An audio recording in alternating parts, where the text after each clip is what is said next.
मैं पेशे से एक डॉक्टर हूँ, इसलिए दिन कोई भी हो हमारी छुट्टी नहीं होती। हमें हमेशा अवेलेबल रहना पड़ता है। मैं 30 साल का आदमी हूँ और मैं इमरजेंसी वार्ड में काम करता हूँ। बताने की यह ज़रूरत नहीं कि इमरजेंसी वार्ड में कितना काम होता है। मुझे आज भी वह घटना याद है। उसे जब भी मैं याद करता हूँ मेरे पसीने छूट जाते हैं। वह एक बहुत ही खौफनाक रात थी जब यह घटना मेरे साथ घटी। वह अमावस्या की एक काली और डरावनी रात थी जब सभी लोग अपने घरों में सो रहे थे। तब मैं और मेरे साथी हॉस्पिटल में मरीजों को देख रहे थे। रात के 8 बज चुके थे।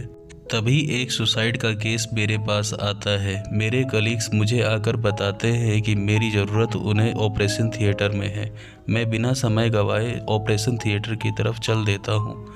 ऑपरेशन थिएटर जाकर मुझे पता चलता है कि एक 28-29 साल की लड़की जो कि छत से गिरकर सुसाइड करने की कोशिश करती है, जो कि वह सर के बल गिरी थी तो उसका आधा चेहरा खराब हो चुका था। ऑफिस का चपरासी उसे यहाँ लेकर आया था। मैंने बिना समय गंवाए लोकल पुलिस को इन्फॉर्म किया और मैंने कहा कि उसके घर वालों को इन्फॉर्म कर दिया जाए। उसका बहुत ज़्यादा खून बह रहा था। 2 घंटे की सर्जरी के बाद हम फाइनली सक्सेसफुल तो हो गए, लेकिन मुझे ये नहीं पता था कि हम उसे बचा पाएंगे या नहीं। वैसे तो डॉक्टर कभी हार नहीं मानते, लेकिन मुझे इस केस में नहीं पता था कि क्या होगा।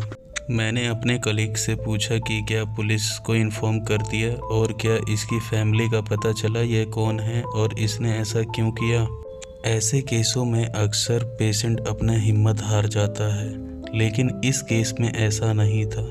पेशेंट की काफ़ी फास्ट रिकवरी हो रही थी। करीब रात के 11 बजे नर्स मुझे बताती है कि पेशेंट ठीक है, लेकिन उसकी पल्स रेट बहुत ज़्यादा डाउन है क्योंकि ब्लड बहुत ज़्यादा लॉस हो चुका था। मैं बिना समय गंवाए पेशेंट के पास जाता हूँ और देखता हूँ।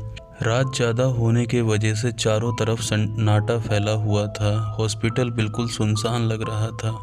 मैं पेशेंट के कैबिन में पहुंचता हूं। देखता हूं कि सांस लेने के वजह से उसके मास्क में वेपर बन रहे हैं। मैं धीरे धीरे उसके पास जाता हूं और उसकी बॉटल को चेंज करने लगता हूं।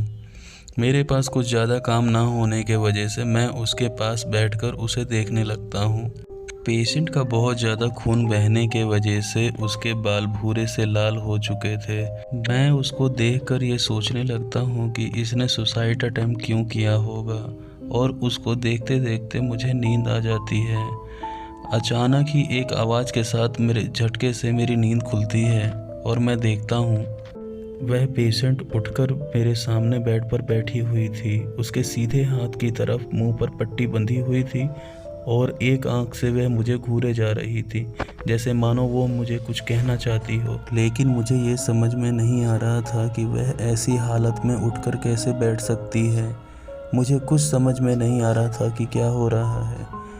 मैंने खुद को संभाला और डरते हुए उससे पूछा, क्या आपको कुछ चाहिए मैम? उसने अपना सर हिलाया और कहा, नहीं। फिर मैंने कहा, आपको सो जाना चाहिए, आपको आराम की सख्त ज़रूरत है। उसने मुस्कुराते हुए मुझे कहा, आराम मुझे ऑलरेडी मिल रहा है, क्या आप मेरे लिए एक फेवर कर सकते हैं? उसके शब्दों का कोई मतलब नहीं बन रहा था, पर उससे वापस बेड में सुलाने के लिए मैंने कहा, जरूर बताइए। उसने दरवाजे की तरफ देखा और कहा, जब मेरे हस्बैंड आए उनसे कहना मैंने उन्हें देख लिया था और मैं उन्हें छोड़ूंगी नहीं। मुझे कुछ भी समझ में नहीं आया कि वह मुझसे क्या कहना चाहती है। मैंने उसकी बातों को इग्नोर किया और उसकी तरफ आगे बढ़ा। मैंने कहा, मैडम आप सो जाइए। मैं उसके पास जाकर उसे सुलाने लगा। मैंने उसको जवाब देते हुए कहा, ठीक है मैडम, मैं आपके हस्बैंड को बता दूंगा, अब आप सो जाइए। मैंने उसके फेस पर उसका मास्क लगा दिया, फिर मैं वहाँ से चल दिया। मैंने सोचा कि अगर मैं अब यहाँ रुका तो पेशेंट डिस्टर्ब हो जाएगा और सो नहीं पाएगा। मैं अपने कैबिन में गया तो देखा 3:30 बज चुके थे। मुझे यह सोचकर बहुत हैरानी हुई कि उस पेशेंट को देखने के लिए अभी तक कोई नहीं आया था। मैंने खुद फैसला किया कि सुबह होते ही मैं उसके हस्बैंड को फ़ोन करूँगा। सुबह होते ही मैं उस पेशेंट के कैबिन में गया जहाँ पेशेंट थी, परंतु पेशेंट वहाँ नहीं थी। बेड बिल्कुल साफ था। मुझे यह देखकर बहुत ही हैरानगी हुई और गुस्सा भी आया कि अभी पेशेंट को डिस्चार्ज कराने की ज़रूरत नहीं थी क्योंकि उसकी हालत बहुत ही ज़्यादा नाजुक थी। मैं इरिटेट होते हुए डिस्चार्ज रूम की तरफ गया। वहाँ पर वही सिस्टर खड़ी थी जिसने रात में उस पेशेंट को अटेंड किया था। मैंने एक इरिटेटिंग आवाज़ में पूछा, केबिन 9 में जो औरत थी उसे किसने रिलीज किया, मुझसे पूछे बिना। नर्स थोड़ी सरप्राइज सी हो गई जब मैंने उसे ये सवाल किया। उसके चेहरे को देखकर लग रहा था जैसे मैंने कोई स्टूपिड सा सवाल पूछ लिया हो।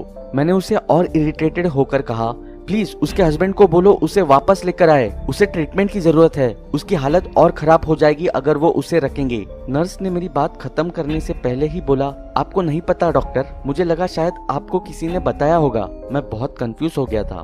फिर नर्स ने मुझे बताया कि वो कल रात करीब 3 बजे मर गई थी। उसका हस्बैंड उसकी बॉडी ले गया था उसके क्रेमेशन के लिए। उस समय सुबह के 4:30 बज रहे थे और क्योंकि मैं लेट काम करता हूँ, वार्ड के लोगों ने सोचा मुझे उठाना ठीक नहीं रहेगा। यह सुनते ही मानो मेरे पैरों तले ज़मीन खिसक गई। मैं भागता हुआ अपने रिपोर्टिंग हेड के पास पहुंचा और उस दिन की छुट्टी ले ली। मुझे अब तक यह समझ में नहीं आ रहा था कि अगर वो पेशेंट मर चुकी थी तो वो मुझसे बात कैसे कर सकती है। मुझे कुछ समझ में नहीं आ रहा था कि ऐसा कैसे हो सकता है। मैं कोई सपना नहीं देख रहा था उस समय। उस पेशेंट ने मुझसे बात किया था। एक हफ्ते बाद अखबार में एक न्यूज़ आती है कि एक इंडस्ट्रियलिस्ट ने अपनी आप से खुदकुशी कर ली। वह अपने ऑफिस की बिल्डिंग से ही कूदकर मर गया। वहाँ के उसके कलीगों ने बताया कि इसका अफेयर इसकी ही ऑफिस की एक लड़की के साथ चल रहा था जो कि इसकी वाइफ को पता चल गया था। एक हफ्ते पहले ही इसकी वाइफ ने 5वीं मंजिल से कूदकर अपनी जान देने की कोशिश की थी। कुछ लोगों का ये भी कहना था कि इसके ही कर्मों की सज़ा इसे मिली है। इसमें इसकी डेथ की टाइमिंग 3 बजे की बताई गई है। तभी मुझे अचानक याद आया कि एक हफ्ते पहले जो हॉस्पिटल में पेशेंट एडमिट थी उसने भी मुझे यही कहा था। वह 3 बजे ही डेथ कर गई थी। जब मैंने उससे कहा था कि मैडम आराम कर लीजिए तो उसने कहा मैं ऑलरेडी आराम कर रही हूँ। फिर उसने कहा था कि जब मेरे पति आएंगे तो उन्हें कह देना कि मैंने उन्हें देख लिया था और मैं उन्हें नहीं छोड़ूंगी। क्या एक आत्मा अपना बदला लेने के लिए वापस आई थी? यह सब सोचकर मैं बहुत ज़्यादा डर गया। लेकिन क्या सच में वह अपना बदला लेने के लिए आई थी? कमेंट करके बताइए।